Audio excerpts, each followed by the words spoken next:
Some disappearances leave blood, others leave nothing but questions. In 2001, a U.S. Air Force lieutenant vanished during a low-altitude reconnaissance mission over the snow-covered ridges of Colorado. No mayday, no radar echo, no debris, just silence, echoing louder with every year that passed. For nearly a decade, her name was reduced to a footnote in a declassified file, her fate swallowed by frost and protocol. Then one spring, the ice broke. A shepherd stumbled upon the rusted tail of a military helicopter emerging from the permafrost, intact cockpit, sealed cabin, and a truth no one was supposed to find. What happened to Lieutenant Eliza Monroe wasn't an accident, it was engineered. Tonight on nestsoul, we follow the trail of a buried story, of a soldier who remembered too much, of a system that silences, and of a reckoning that came 9 years too late. Stay with us, because some truths don't melt quietly. There are places in the world where silence isn't quiet. It breathes. It creeps into the folds of your jacket, settles behind your ears, and whispers things the wind forgot. Snowcap Range, Colorado, in late winter, was one of those places. The air held a stillness not born of peace, but of something paused, like a breath drawn in but never released. On February 18, 2001, Air Lieutenant Eliza Monroe took off from Fort Ashburn on a solo training flight over the restricted northern corridor. It was routine, at least on paper. The official mission report, later released under public pressure, stated she was conducting a sweep to recalibrate nav beacons near Sector Ridge 14. She was 27, sharp-eyed, respected by peers, newly promoted. Her flight plan was approved at 14:20 hours. Her takeoff was logged at 14:46. By 1500, she had ceased all radio contact. A check-in request at 1520 was never returned. A distress signal was never received. Radar tracking lost her position somewhere over the frost line cut, a deep ravine known for sudden wind shear and steep whiteouts. They called it pilot error. Weather complications.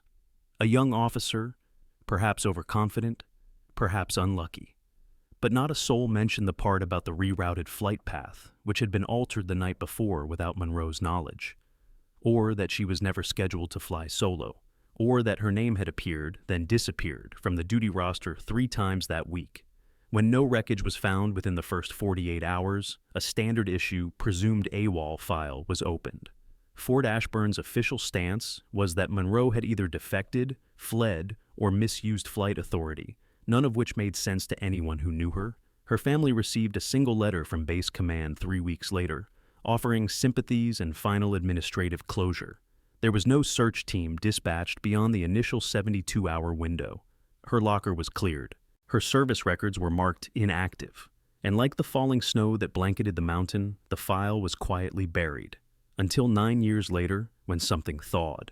In April of 2010, a satellite from NOAA, tasked with mapping avalanche activity in thaw zones, captured a faint metallic glint protruding from the ice shelf just beyond the northern slope of Frostline Cut. It wasn't much. A sliver. A fragment. But it shimmered with the hard edges of geometry, not geology. Days later, a joint recovery team was sent up under the guise of meteorological anomaly investigation. What they found, buried in layers of sedimented ice and glacial runoff, was the crushed tail section of a military helicopter, serial number SC-1129. Its fuselage was entombed at an angle, nose down, rotors snapped, cabin windows frosted over from the inside. The identification paint had long since worn off, but a single embossed metal plate remained bolted to the undercarriage, Monroe's aircraft. The same that disappeared in 2001. Inside the hushed perimeter, no announcement was made to the public, no news alert, no press release, only a single message routed through a restricted DOJ channel marked with one name, Nora Vale. She received it while standing barefoot in her kitchen in New Mexico, the morning sun barely casting light through the blinds.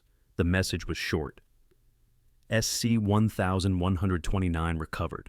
Ice shelf collapse. Classified presence required. Coordinates embedded. Nora didn't ask why. She already knew. She had served 2 years alongside Eliza Monroe before transferring into military intelligence. The case had haunted her. Its gaps, its inconsistencies, the way it had been wrapped up like a package no one dared unwrap. Monroe hadn't vanished. She'd been erased. And now, the mountain had given her back. 2 days later, Nora stood at the excavation site. Snow crunched beneath her boots, the kind of cold that seeped through 3 layers of fabric and memory. The tail section of the chopper was exposed like the corner of a grave. The rest was being thawed by a combination of industrial heaters and patience. She approached the wreck slowly, as if afraid it might disappear again if she blinked. A technician lifted the tarp covering what remained of the cockpit. The interior had decayed, frost-shattered gauges, rusted panel seams, shredded upholstery, but something was off. The radio had been ripped clean, not destroyed by time or weather, but carefully, surgically, disconnected. The emergency transponder had its wires exposed, snapped, not melted. The seatbelt in the pilot's chair was latched. There was no sign of impact trauma to the controls. Nora leaned closer. In the space beneath the pilot's footwell, wedged tight, was a small metal box, the kind used for emergency documentation. Inside it, sealed in vacuum wrap, was a partially burned mission log. The edges were singed. The ink was faded. But one line could still be read. Unauthorized holding. Coordinates, STC-7. If I don't come back... It ended there. Nora didn't speak. She simply closed the box, slid it into her field bag, and turned toward the ridge where the light hit the ice just right, reflecting not just color, but warning. Whatever had happened to Eliza Monroe had not been an accident. It had been orchestrated, buried, and intended to stay that way. But the ice had other plans, and so did Nora Dot. The morning after the wreckage was confirmed as SC-1129, the temperature dropped sharply, as if the mountain had suddenly realized its secret had been exposed and was trying to reclaim it. The wind picked up over Frostline Cut, curling through the thawed-out cavities like a whisper of protest. But the dig didn't stop. If anything, it intensified. Nora Vale returned to the site before first light, this time with forensic specialists flown in under nondescript homeland orders. The official line was still weather research. No one was allowed to say the word body. Not yet. By 0930, the cockpit was cleared. The seat was empty. No remains, no flight helmet, just a faint discoloration on the floor mat, traced in a spiral from where the heels would have rested. A faded stain. It had sunk into the foam padding underneath, crusted with particles the techs identified as partially denatured blood. Old, but not entirely washed away, as if time itself had refused to clean it completely. Nora didn't say anything when she saw it. She just stared. Something was wrong. Not just the absence of a body, but the absence of signs that a crash had killed anyone. No internal deformation. No shattered ribs on the seat harness. No canopy breakage consistent with ejection trauma. And most damning of all, the emergency medical kit, still sealed in its wall case, unused, untouched. Whoever had last sat in that cockpit had either left on their own or had been taken. She stepped back from the helicopter and nodded to one of the techs. "Bring me the radio housing." The man hesitated. "It's not intact. Looks like it was pulled." "I know," she said. "I want the fracture pattern." Within the hour, the box was brought to her, laid gently across a padded tray like a fossil. The wires had been severed, not ripped by impact or degraded by time, but cut, cleanly, with precision. Someone had intentionally disabled all outbound communication. That someone had known how to make it look natural, unless someone like Nora came looking. She reached into her satchel and pulled out a sealed pouch from the previous day, the scorched mission log she'd recovered from under the footwell. She placed it beside the comm housing and stared at the last legible line. "If I don't come back..." There was no signature, but the handwriting was hers. Eliza Monroe, always the block letter type, always controlled. The script bore the same slant Nora remembered from academy forms they used to laugh over together. She traced it with her thumb, then turned as one of the junior analysts approached, holding a small plastic sleeve. Inside was a silver penlight, battery long dead, casing cracked but intact. "We found this under the rear console," he said, "tucked behind the tool pouch. We almost missed it." Nora turned the light over. On the back was a faint engraving, EM, February 14th, 2 days before Eliza vanished. A gift maybe, a keepsake, a timestamp. Nora nodded. "Log it. I want everything tagged and scanned." The analyst nodded and turned away. Alone again, Nora took a breath and stared at the horizon, where the ridge crested into the cloud line. Somewhere beyond that line was STC-7, the coordinate Eliza had tried to leave behind in her log. It wasn't on any current map. But Nora remembered something else.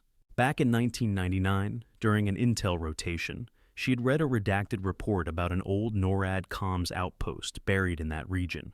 It had been decommissioned in '96, officially. But unofficially, there were whispers, rumors of it being repurposed as a deep interview facility. No one ever said what kind of interviews, or who the subjects were.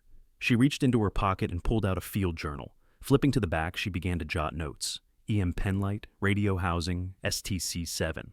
She drew a box around the last one. "You're not just a point on a map," she muttered. "You're a doorway." Just then, her sat phone vibrated, an encrypted pulse, unique to agency lines. She answered without a greeting. "Vale," said the voice on the other end, low and steady. "We saw your requisition ping, cross-referencing STC-7. And? Nothing official, no designator, no public utility records. But an old DoD flight restriction still blankets the area, renewed last in 2008.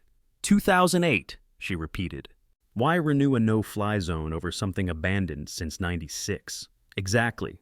Something's there. Can you get me a land survey overlay? Topography, drainage lines, man-made contour anomalies?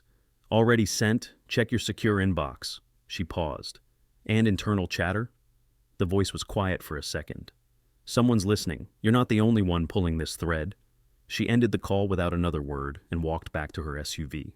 Inside, the interior was already warming with the midday sun. She pulled out her tablet, connected to the satellite uplink, and opened the topographic overlays. There it was, STC-7, or what used to be it, a shallow depression masked as a seasonal runoff zone. But one contour line didn't match the natural flow. A square anomaly, 12 meters by 12, flat, precise, artificial, a building, or the ghost of one. Nora circled it with her finger, her breath fogged against the screen. "If you left a trail, Eliza," she whispered, "I'll follow it to the end." Then she closed the tablet, started the engine, and turned toward the ridge. The road toward the ridge wasn't marked, but Nora didn't need signs, just instinct and silence. The government map labeled the area as unfit for transit seasonal wash hazard, but the only thing washing over these slopes was time, and time wasn't nearly enough to erase the trail Monroe had left. Snowcap Base, now miles behind her, looked smaller in the rear view than it had ever felt in her memory.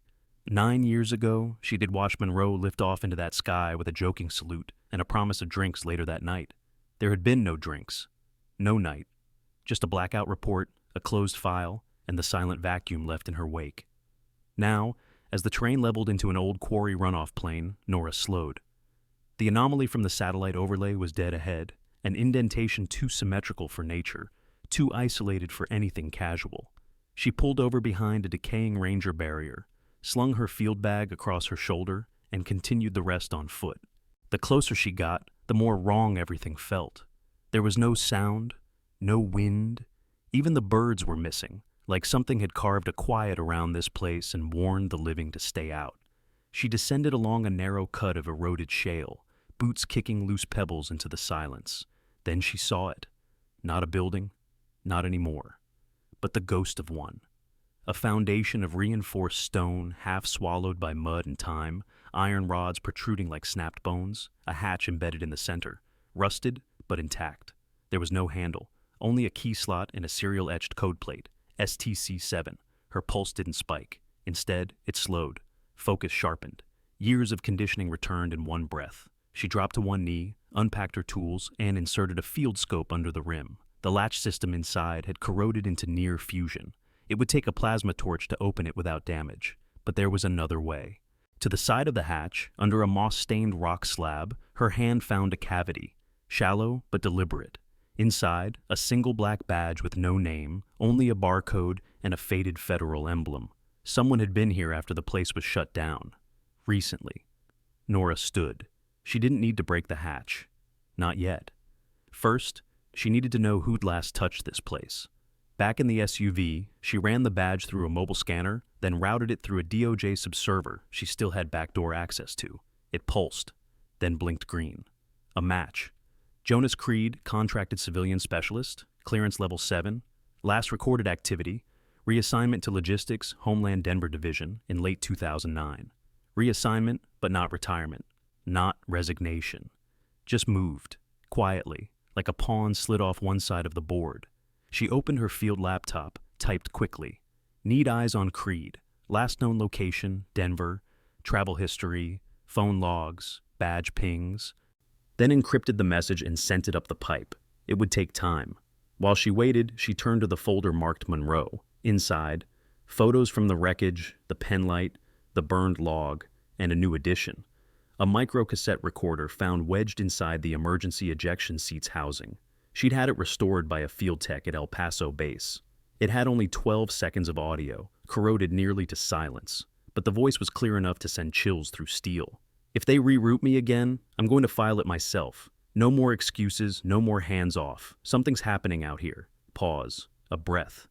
And I'm not the only one who's seen it. Click. That was all. But it was enough. Monroe knew.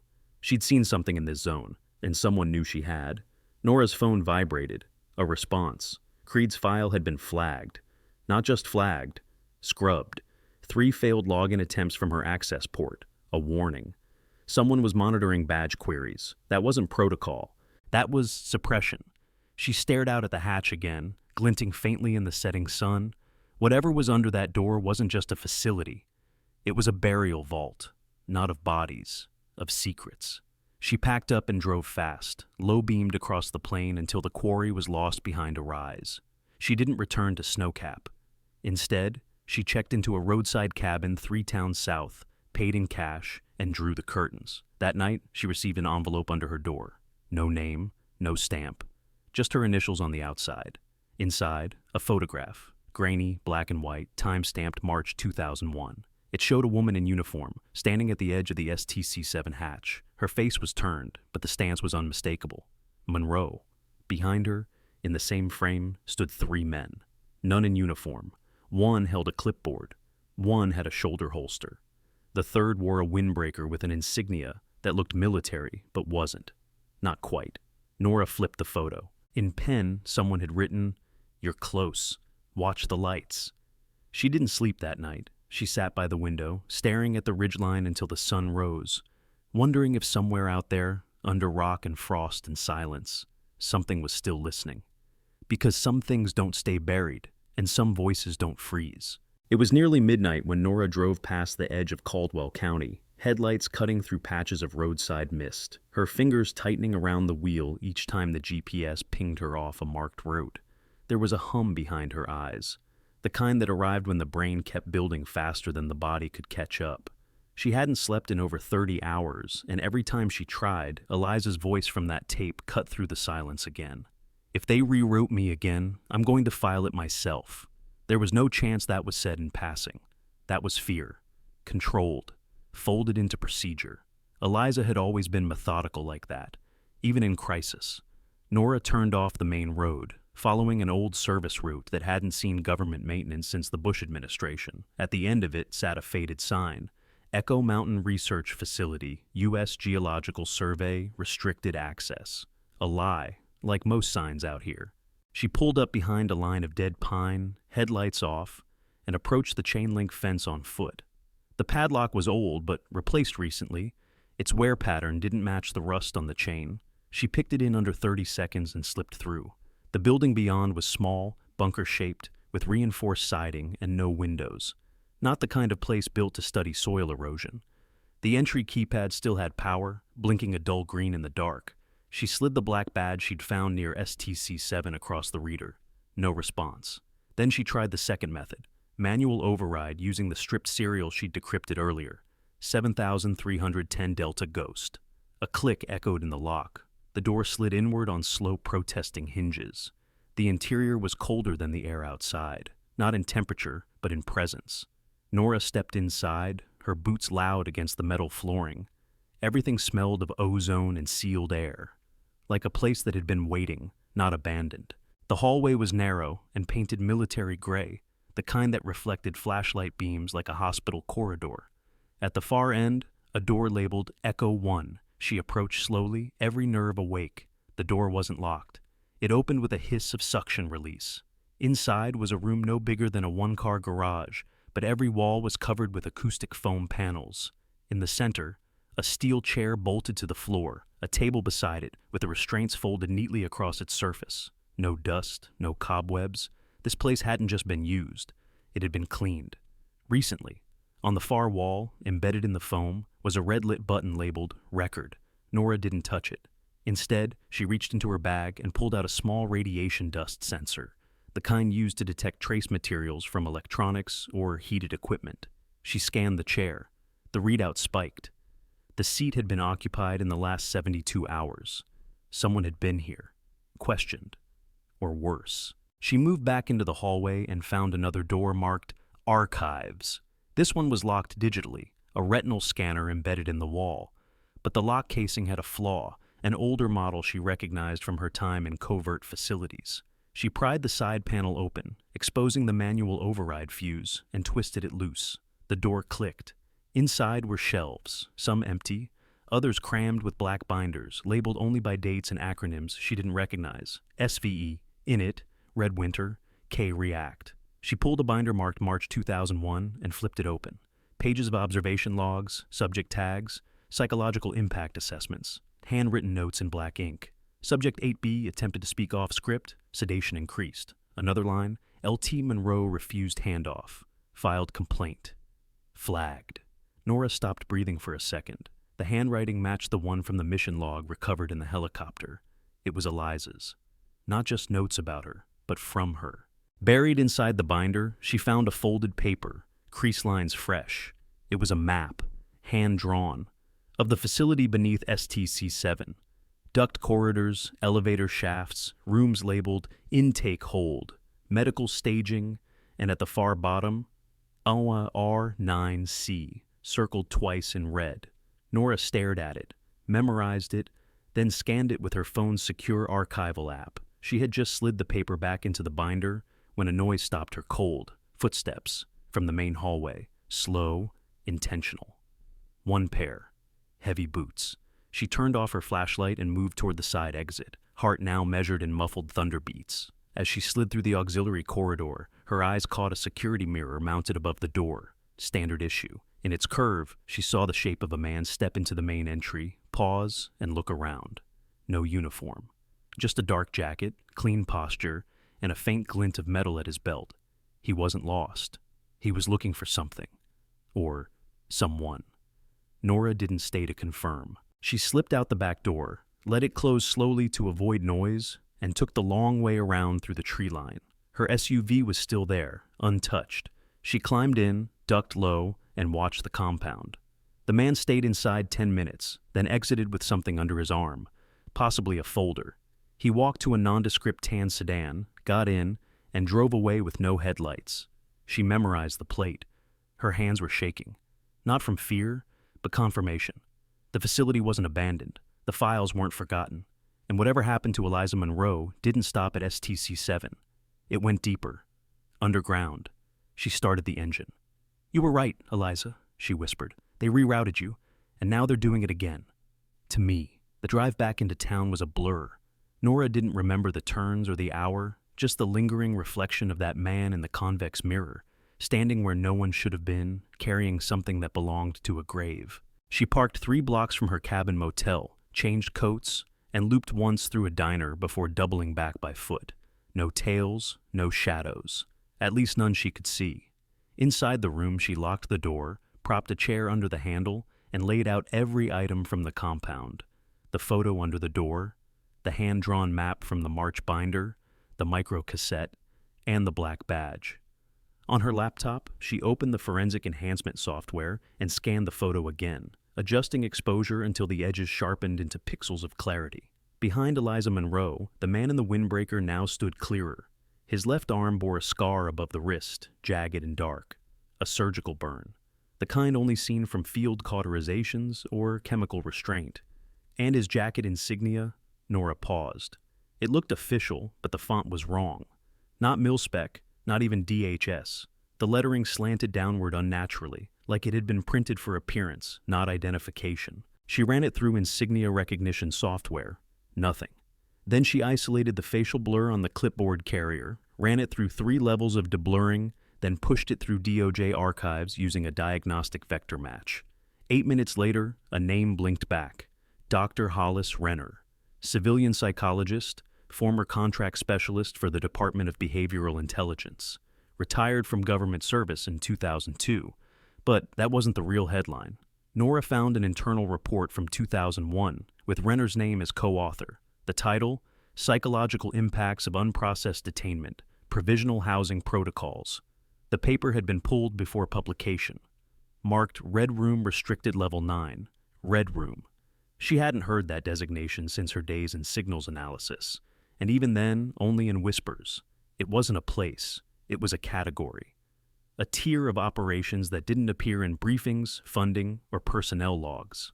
If it existed, it lived underground, under code names, burn notices, and handoffs so clean they left nothing but bloodless gaps. Nora closed the laptop slowly.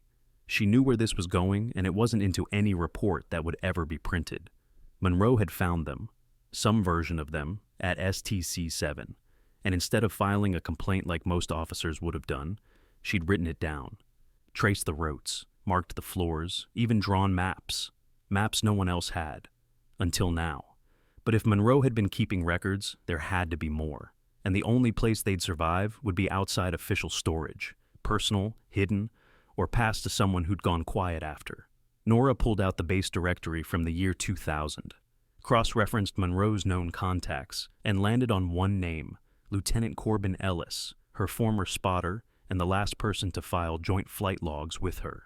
Transferred out 3 months before her disappearance. No disciplinary flags. No demotion. Just reassigned to civilian life. Fast. Quiet. She traced him to a P.O. box in Cortez, a dry town with 1 grocery, 2 bars, and a post office that hadn't updated its lobby clock since 1996. She drove out at dawn, arriving just as the sun cracked over the canyon's edge. Corbin lived in a ranch house outside town, all wind-blasted siding and fence posts grayed by sun and silence. He opened the door before she knocked. "You were with her," he said. Not a question. Nora nodded once. "You knew." "They told us she cracked, said she had hallucinations, said she rerouted herself out of protocol." "And you believe that?" "No," he said, "but I wanted to." He stepped aside and let her in. His living room smelled of dust and dry cedar. On the mantel, a photo. Him, Eliza, 2 other squad members, all laughing in flight suits, all 20-something and immortal in the way only people who haven't lost anyone yet can be. Nora stayed standing. "Did she ever give you anything?" He didn't speak, just walked into the hallway and returned with a shoebox. Inside, an envelope, yellowed but sealed. On the front, "Deliver if I'm late," dated February 17th, 2001, 1 day before she disappeared. Inside the envelope was a tape cassette, audio, and a folded sheet. Nora opened it carefully. It was a hand-copied list, locations, initials, flight routes, times, but at the bottom, circled in red, were 4 names. The same 4 that had shown up in a flagged DHS document she'd seen years ago. Names with no death certificates, no pensions, no discharge filings. Avery, Desmond, R. Monroe, Reiner. The pattern snapped into focus like ice fracturing under pressure. They weren't accidents, they were purges. Each of them had filed anomalies, found gaps, or asked questions, and then they were gone. Eliza hadn't stumbled into a secret. She'd connected the last dot, and someone had killed her to protect it. "I tried to mail it after," Corbin said softly, "but 2 men showed up at the house. Suits, military cut. They said it was a clerical error. Said to forget it." "Did you?" "No, I just ran." Nora looked at him. "It's time to stop running." She slid the cassette into her player, pressed play. Eliza's voice filled the cabin, soft but steady. "If you're hearing this, I'm already too late. They moved the subjects again. 2nd corridor, through R9C. They don't even pretend to log them now. I saw one. He was 15. No ID. They called him a placeholder." There was a pause, a deep inhale. "They're not scared of being caught. They're scared someone will care. And I do. That's why I won't stop." The tape clicked off. Nora looked up. Her voice was cold. "Neither will I. The mountains look different at night, more ancient, more complicit, as if they had known all along what was buried inside them and simply refused to tell."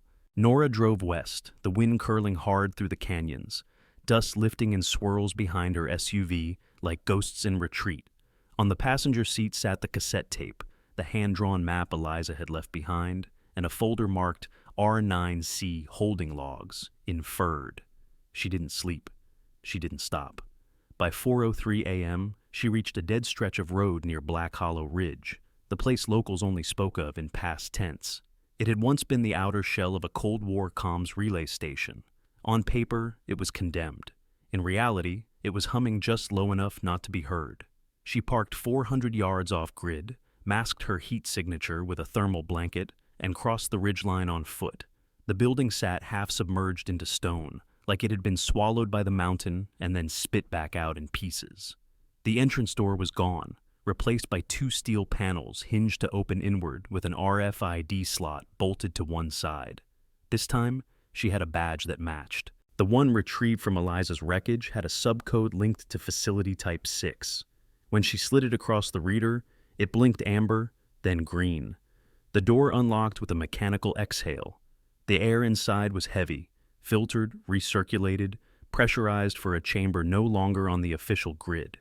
She moved in slow, pistol-drawn, steps silent. Fluorescent lights flickered to life above her. One at a time, like a reluctant welcome, the first hallway curved. No signage, no cameras, just wall after wall of reinforced steel and silence. She passed a ventilation shaft, then paused. Something moved. A draft? No. A sound. Breathing. Faint. She followed it. The hallway bent again and opened into a wide circular room, an old debriefing chamber now repurposed into... what? The walls were bare except for a control panel on the far side, blinking red, and in the center, 4 chairs, bolted, restrained, facing nothing, facing everything. 3 were empty. 1 wasn't. A figure sat slouched forward, arms limp but restrained. The clothing was outdated military issue. The badge was gone. The skin was pale, almost gray in tone, and the face, Nora's breath caught. She stepped closer. The name tag read, Avery. She backed away, heart hammering. It couldn't be. Avery had disappeared in 1994. Declared drowned in Falcon Lake. Closed file, no autopsy, no remains recovered. Just a note in the system and a silence nobody questioned. But here he was. Or what was left of him. She reached for her phone to capture the image, then stopped. Her screen had gone black. Dead. She checked the backup battery. Full. But there was no signal. No power. Something was jamming. She holstered her phone, then examined the control panel. 4 channels, 4 subject IDs. One still marked active, R. Monroe, Eliza's name, but time-stamped for 2002, a year after she vanished. Nora ran a quick log query, her fingers moving fast. The interface was crude but functional. It showed 5 transfers from STC-7 to Black Hollow, all without authorizing officer signatures. All marked, hold pending assessment. The 5th entry was dated April 9th, 2002. No departure status listed, just one note. Escalated. Protocol 9A. Nora didn't need to guess. 9A was code for silence by necessity. The file didn't list cause of death. It didn't even list death. It listed Monroe as archived. She stood frozen, the weight of it pressing down on her. They had kept her here, after the crash, after the lies. They hadn't just erased her, they'd stored her, like data, like risk, like a whisper waiting to be deleted. And maybe she hadn't lasted. Or maybe, she'd found a way to leave her trail for Nora. She turned, scanning the walls. A ventilation duct gaped near the back corner. Screws loose, edges bent inward like someone had tried to crawl through. Beside it, a carved mark on the wall. Not etched, but burned, pressed with heat. A circle slashed once through. The symbol for R9C. It matched the one on Eliza's map. Nora moved to the duct, slid her flashlight inside, and found a metal locket. Burnt. Empty. But inside the clasp, a tiny chip fragment embedded into solder. Too damaged for retrieval, but enough to prove someone had hidden it. Long ago, desperate, alone. She pocketed the locket and backed away, leaving the chamber without looking back at the figure still bound in the seat. She knew what came next. This wasn't just a discovery. It was an operation, one still active, still guarded. She reached the outer door and heard it before she saw it. Vehicle tires crunching gravel. 2 sets. She dropped low, crouched against the wall. Outside, 2 SUVs parked in the dark. Men stepped out. No headlights. No chatter. Just movement, practiced and coordinated. One of them scanned the entry with a handheld device. Another held a long case rifle. She had 10 seconds. No exit but the one behind them. No window. No backup. No time. She pulled the blackout hood from her bag, slipped it over her head, and moved to the wall panel. There was one trick she'd learned in Intel. Every power system has a reset, an overload protocol. She found the junction, ripped the fuse with her knife, and threw it across the floor. Darkness collapsed the room in a single blink. And then Nora ran. Not outward, but deeper. Back through the duct, through the dark, into the echo chambers of Facility R9C. Behind her, voices shouted, lights flared, and somewhere in the belly of that mountain, a siren long unused began to scream. Not an alarm, but as if the mountain itself was warning her, "You've gone too far to turn back now." The scream of the siren wasn't mechanical. It was primal, metallic, like something tearing through the hollow of the mountain itself, as if R9C had once been a living thing, and now, disturbed, it howled through vents in concrete to warn what still slept inside. Nora didn't stop to listen. She crouched low, sprinting deeper through the maintenance duct, headlamp off, one hand skimming the wall for stability, the other gripping the grip of her weapon like it was the last solid thing left in a collapsing world. Behind her, boots thundered, flashlights sliced through the dark, voices echoed, too professional to be panic, too quiet to be anything less than lethal. Whoever they weren't search teams. They were erasers. And Nora had just walked into the center of a story that someone powerful still wanted deleted. The duct twisted into a crawl space, then dropped into a rusted shaft where a makeshift ladder descended 20 feet into darkness. She went down fast, boots slamming against cold iron rungs, knees biting each impact. When she hit bottom, the air changed. Thicker, stiller, touched by the unmistakable scent of ozone and old blood. This was no longer a facility. It was a bunker tomb. Ahead, a pressure door stood half open, its locking mechanism warped by time or force. She couldn't tell. She slipped through and entered a chamber unlike anything above. The walls were raw rock, blasted open, reinforced with steel beams but unfinished, temporary, improvised. This was a level not meant to exist, a place not built to be found. Overhead, cables dangled, frayed, feeding into blacked-out panels. The floor was cold concrete, etched with lines that once marked zones or paths, now stained with what looked like chemical soot and forgotten footprints. Then she saw it. Against the far wall, a row of clear polymer cells, containment pods, 5 of them. 4 empty. 1 not. She approached slowly, heart slowing despite itself, because whatever was inside that pod was no longer just a body. It was a memory given shape, and bones, and silence. The figure curled inside was female, limbs awkward, thin, clothes shredded by time and exposure, but around her wrist, still clinging like a question, was a broken leather watch band. Nora pressed her hand to the glass. The face was sunken. The eyes closed. But it was her, Eliza Monroe, not in theory, not in speculation, not on a burned cassette or scrawled map. Here, now. She was dead. But she hadn't died 9 years ago. Not in that crash, not in the snow. She died here, in this place, in R9C. Nora stepped back, chest collapsing. She looked down at the floor and saw a trail, faint drag marks. A set of footprints leading to the pod, another set leading away. One of the boots was lighter, favoring the left. Whoever had put her in there was limping. That wasn't in any file, no mention, no footage. Just Eliza's body, preserved in a cell no one was supposed to open again, and yet the pod was warm, recently sealed, recently accessed. Nora's instincts flared. She turned fast, weapon raised, flashlight flicked on. The beam caught movement in the far corner, shadows warping. Then a figure emerged from behind a stack of biohazard crates, hands up, eyes wide with something between guilt and relief. "Don't shoot," he said, voice cracked by dehydration or fear. "I'm not with them anymore." He looked no older than 30, face gaunt, badge half torn from his chest. "Name," Nora said, voice flat. "Eli Vargas, data clerk, Tier 2, intake analyst. He swallowed. "I used to log anomalies, until Monroe came back the first time." Nora's breath caught. "What do you mean, came back?" Vargas looked at the pod, then back at her.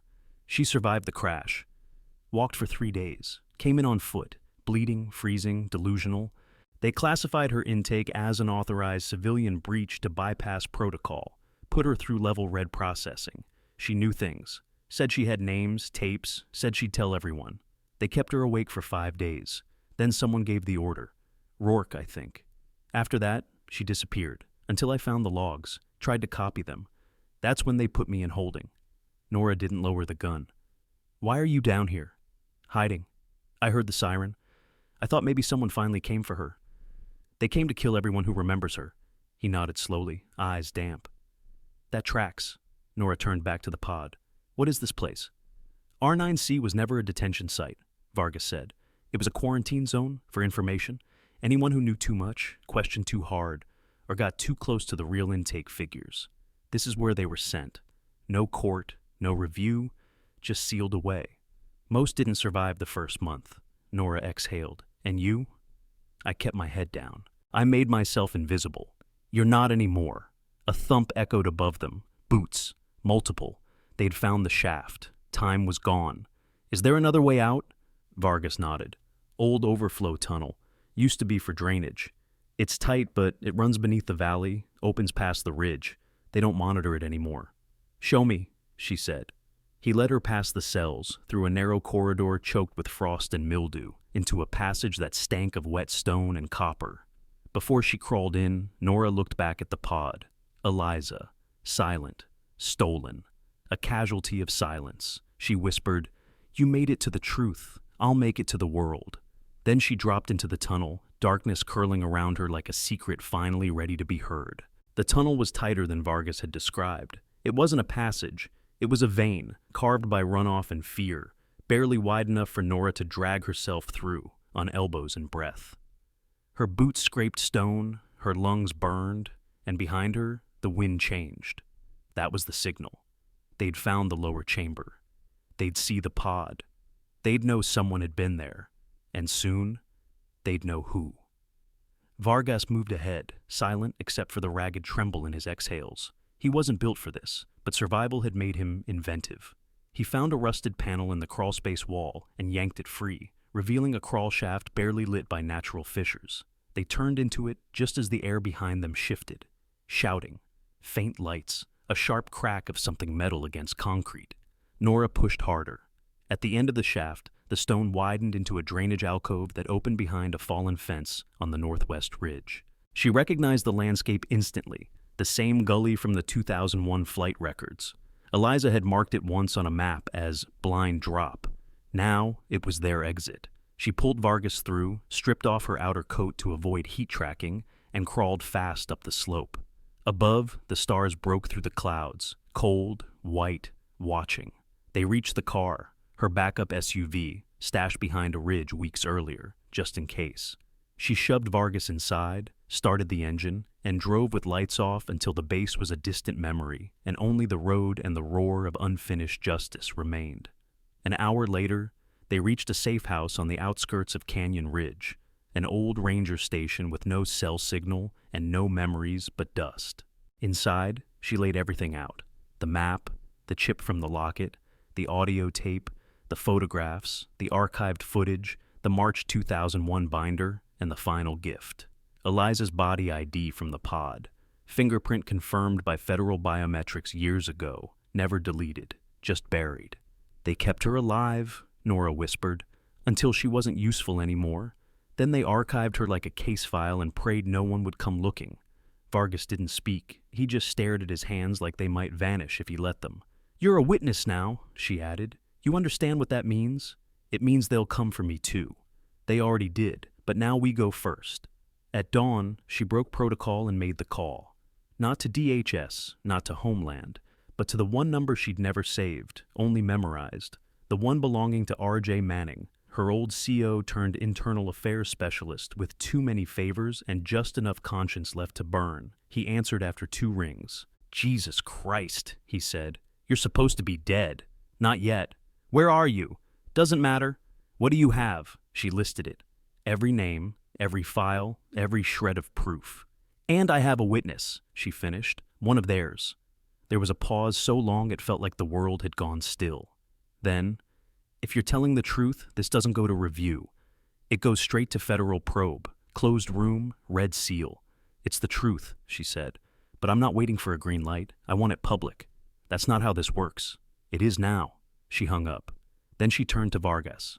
We send it all. Today. Everywhere. Not just DOJ. Every media back channel, every internal watchdog, every retired investigator with a conscience and a leak folder. They'll suppress it. Maybe, but they can't catch every file at once.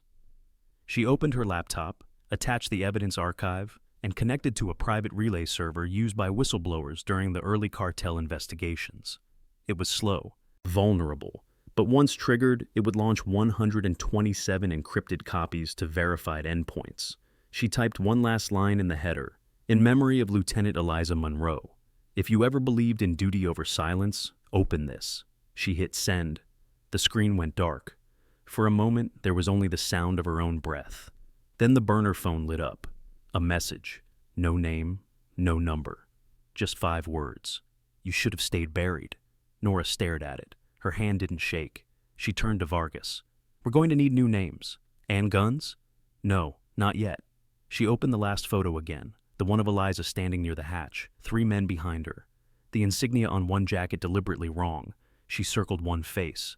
I need you to find this man. He's not in any registry, not Homeland, not military. But he was there that day. He moved between facilities without a name, which means he worked for someone higher. Higher than who? Vargas asked. Higher than DHS. She paused. Private, off books. Contractors embedded inside federal operations. You mean mercenaries? I mean shadows paid to protect silence. And what happens if we find him? Nora looked up. Then we go knock on his door, with everything he tried to bury. Outside, the wind rose. It carried dust, memory, and something heavier. Reckoning. Because they hadn't just covered up Eliza Monroe's death. They'd built a system around it. And now that system had been seen. Not just by Nora, but by the world. The explosion came just after 3:12 a.m., not with a roar, but with a deep concussive thump that rattled the safe house windows before shredding the eastern wall into burning shrapnel. Nora hit the floor instinctively, dragging Vargas behind the overturned table, her ears ringing, lungs filled with smoke before thought could catch up. A second blast ignited the back entrance. This one smaller, sharper, designed to collapse exits, not kill outright. They weren't trying to erase them with fire. They were flushing them out. Move! She shouted, grabbing the backup bag from beneath the floorboard, already half charred. Vargas stumbled but followed, coughing blood into his sleeve. They crawled through a collapsed wall section, fell into a ditch behind the shed, and ran. No shoes, no plan. Just adrenaline and blind purpose. 20 minutes later, they were 5 miles out in the dark, hidden beneath an old irrigation trench off the back trail. Above them, searchlights swept the treetops. A drone buzzed briefly, then pulled away, satisfied perhaps that no one survived. Nora's hands shook for the first time since Eliza's name reappeared on a document. This wasn't a scare tactic. This was a message, and messages that arrive at 3 a.m. in fire always mean the same thing. We know who you are, we know where you are, and we're not asking anymore. She waited until the sound died, then powered up the burner phone. The screen flickered, 3 missed pings from her DOJ contact. She dialed, no response, just static. Then, finally, a voice. Manning. They burned your spot. I noticed. Feds won't go near it. Orders came down to classify it as non-terrorist domestic disruption. That's code for, we're told not to touch it. Which means it's working, she said. The files landed. Some, but not all. The servers were hit with an overload loop within 12 minutes. 16 endpoints went offline. 3 whistleblowers revoked authentication. How many copies still exist? 7, yours, mine, and 5 I'm not authorized to name. Then it's enough. No, Manning said. It's bait now. Whoever ordered the blackout wants to trace the next move. They're waiting for you to surface. They'll have to wait longer. You need to go underground. I'm already underground. She hung up. Vargas looked at her, face ashen. They tried to kill us. Which means we're getting close. Close to what? She paused. The one who signed the kill order. Brewer? No, she said quietly. Brewer's just a bulldog. He covers tracks. He doesn't order bombings. This came from someone else. Someone who was at Relay 9. Someone who still thinks they can bury a federal officer with an entire mountain. She opened her satchel and pulled out the recovered evidence, now singed at the corners but still intact. Among the files was a single page she hadn't read before, a routing slip from 2001, slipped between 2 coded transfer manifests. It bore the initials JAS, no full name, no clearance level, but one redacted note at the bottom. Prescott confirmed, awaiting quiet protocol. Not Monroe. Prescott. Her full name. Eliza Prescott Monroe. Which meant whoever had approved that order didn't just know she existed. They knew who she really was, and that changed everything. Because Eliza hadn't been just another junior lieutenant. Her father, Colonel Thomas Monroe, had served 34 years in Special Strategic Development. Her uncle was a founding analyst at Langley. Her disappearance wasn't just a tragedy. It was a liability.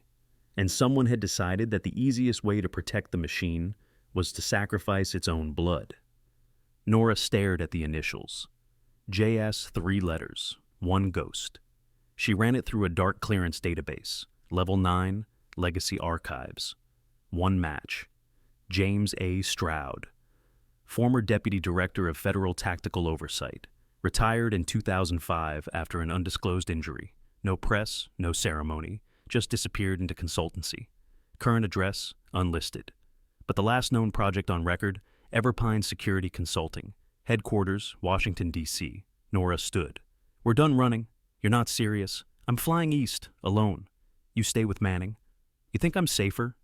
You're the only reason they haven't erased the full chain of custody. You carry the living signature. And you? I'm the nail they can't pull without bleeding. She handed him a flash drive. If I don't report in 72 hours, you go straight to press. Manning will protect the release. And if they come for you, burn everything. Vargas swallowed. Do you think Stroud killed her? No, she said. I think he designed the system that made her murder inevitable, and I'm going to make him answer for it. By noon the next day, Nora was on a charter flight under an assumed identity, a bag of evidence in the cargo hold, and a single message drafted in her phone but not yet sent. To the man who ordered her silence, your turn to speak. The plane lifted over the mountains where Eliza had vanished, and Nora looked out the window one last time, not with grief, but with rage sharpened into clarity. They had taken everything, but they had left her alive. And that was their mistake. Washington in winter was a study in camouflage, polished marble over rot, smiling aides over sealed orders, blue suits over quiet executions. Nora moved through it like a memory, just blurred enough to pass unnoticed. The credentials she used were real: retired analyst, inactive clearance, temporary reactivation due to national security callback. No one questioned it. In this city, they never questioned anything that sounded like someone else had approved it. Everpine Security Consulting sat at the end of a private corridor beneath the Fifth Ring offices on K Street. The plaque on the door was brass. The lock was biometric. But when she slid her badge into the auxiliary reader, the door opened. No buzz, no alert. As if it had been expecting her. Inside, the air smelled like filtered confidence and old upholstery. 1 desk, 1 receptionist, 1 hallway, no windows. I have an appointment, Nora said. The receptionist didn't look up. Name? Riddick. That name wasn't hers anymore, but it was the one Stroud would recognize. A silent beat passed. Then the receptionist nodded. He's waiting. The office at the end of the hall was paneled in walnut, books arranged in unreadable rows, degrees framed but unsigned. James A. Stroud sat behind the desk, hands folded, body still. His face had changed. Thinner, more drawn, like a man who'd spent 2 decades outliving every bad decision he'd ever designed. But the eyes were the same, sharp, cold, watching. Miss Vale, he said, I wondered when you'd come. I'm surprised you didn't run. That would imply guilt. You should be drowning in it. And yet, here I sit. Nora didn't move to shake his hand. She sat, slowly, deliberately. You signed the quiet protocol. I signed hundreds of protocols. That one was assigned a color, not a name. Prescott Monroe. He nodded faintly. A tragic incident. You archived her. I buried a threat to national cohesion. She was a soldier. So was I, he replied. And I learned early that the line between loyalty and liability is a single unanswered question. She asked too many. She asked the right ones. They're the same. And so, you erased her. No, he said calmly. I contained her. Nora leaned forward. You kept her alive for 14 months after the crash. Sedated, interrogated, and then you put her in a pod like a file no one wanted to delete. Why? Because she remembered. Remembered what? Stroud looked at her for a long time. In 1998, he said, We intercepted a convoy carrying unregistered detainees. Cartel, at first glance. But inside that group were 3 individuals flagged as off-ledger. Not criminals, not mules, test subjects, from a program neither DHS nor CIA claimed. We never found out who made them, but Monroe saw one, a boy, 12, and she asked where he was being taken. Nora felt the chill long before she spoke. Relay 9. Correct. What happened to him? I don't know. That's a lie. That's a reality, he said. He vanished before I could extract him. But Monroe, she wouldn't stop. She filed inquiries, internal, external, even to the press. So you buried her. No. I tried to protect her. But systems have gravity, Miss Vale. You don't steer them, you launch them, and you pray the trajectory is survivable. She wasn't. Because she believed she could stand still while the machine moved through her. That's how people get destroyed. Nora stood. You talk like a tactician, but you're just a coward in a corner office. And you're a ghost chasing a corpse, he said softly. You think this ends with me? She pulled a photo from her coat, Eliza in front of STC-7, the 3 men blurred behind her. She placed it on his desk. This one's not a ghost, she said. This one's still walking, and I'm going to find him. Stroud looked down at the image. For the first time, his expression shifted. You're not going to make it to trial, he said. Not as a threat, as a certainty. Neither will he, Nora replied. She turned to leave. Tell them, Stroud said behind her. Tell the world. You think it changes anything? No, she said. But it changes me. He said nothing. Didn't rise. Just watched her walk out like a man measuring a fuse he once lit long ago, and now had no hand left to snuff.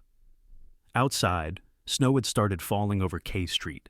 Light, hesitant, like it wasn't sure the ground deserved it. Nora walked fast, then faster, until the wind broke through her coat and reminded her she was still alive, still moving, still burning. Because even if the system survived, this time it would bleed. The press conference wasn't planned. It was provoked. 48 hours after Nora leaked the full R9C archive to 23 media outlets and 4 Senate aides, the dam cracked. Not all at once, not with fire, but with the slow public unraveling of silence. The names hit first: Reiner, Desmond, Avery, and finally Monroe. Then came the documents: interrogation logs, death certificates with missing timestamps, flight manifests rerouted without orders, images of containment pods buried in the floor of a decommissioned relay station, audio clips of Eliza's voice shaking through static. They're not scared of exposure. They're scared of consequence. By the time CNN opened their segment, a congressional committee had already been called. Not an investigation, not yet, but a review panel, a performance, a hope that public outrage would move on faster than the archives could be printed. Nora watched it all from a motel outside El Paso. Same town Monroe had trained in. Same desert that had once swallowed her. Vargas was alive, relocated under temporary protection after an unspecified security incident. Manning went quiet. He'd done enough. Now it was Nora's turn. She prepared a statement. Not for the camera, for the floor. The night before, she slept for 6 hours straight, the most in weeks. When she woke, her hands were still steady. The hearing was held in a cold room built for silence, not truth. Wood paneling, pinned flags, cameras tucked into corners like crows waiting for the dead. When they called her name, she didn't flinch. Nora Vale, former analyst, investigator, witness, survivor. She stepped to the microphone, looked the panel in the eye, and spoke. My name is Nora Vale. I'm here to say what shouldn't have to be said, that Eliza Monroe died doing her job. Not in war, not in error, but in silence. She asked the questions that any of you would ask if your daughter vanished behind a badge. She didn't deserve to be buried beneath a protocol. Some of the senators shifted, others looked away. But one man, the chairman, met her gaze. She didn't blink. The system that erased her still lives, still breathes, because it was designed to survive truth, not respond to it. She held up a photo, the last one Eliza had taken. She was 32. She had a brother. She wore a watch that stopped at 1916 the night she was killed. It still ticks in my bag. The room went quiet. Not the hush of respect, the stillness of shame. This isn't about one death, she finished. It's about all the ones that didn't get counted because it was inconvenient to remember them. She stepped back. The chairman cleared his throat. "Miss Vale, thank you. We'll take this into consideration." Nora smiled, thin, measured. "You don't need to consider it. You need to remember it." She walked out before they could ask questions. Outside, the sky had turned steel gray. Snow threatened again. Across the street, a girl in uniform stood beneath a bus stop awning, cap tilted low, bag slung over one shoulder. Young, tired, proud, Nora stopped, watched her. And then, for just a moment, she saw Monroe, alive, unbroken, smiling like she used to on training days, a pencil tucked behind her ear, boots dusty from the field. The girl boarded the bus. The vision faded. But Nora stayed there, alone on the steps of a building designed to protect truth but built to delay it. The story was out now. The world would move on. Most wouldn't remember the names, but Nora would. Every one of them. Especially the one whose watch still ticked. Especially the one who'd refused to be silent. And as the snow began to fall, soft and final, she whispered the name one last time. Eliza. Then she turned, walked into the wind, and disappeared. No longer just a witness, but the voice they failed to bury. Some stories don't end. They echo. Lieutenant Eliza Monroe didn't die in a crash. She was silenced because she asked questions that made the wrong people uncomfortable. But in the end, it wasn't a headline, a hearing, or a classified file that gave her justice. It was one woman's refusal to forget. Nora Vale didn't just uncover a truth. She reminded the world that behind every sealed report is a name, a voice, a life. And now, when the snow falls over Snowcap Ridge, it no longer hides a mystery. It whispers her name. Thank you for joining nestsoul tonight. If this story moved you, share it. Because sometimes remembering is the most powerful act of resistance. Good night, and don't stop asking questions.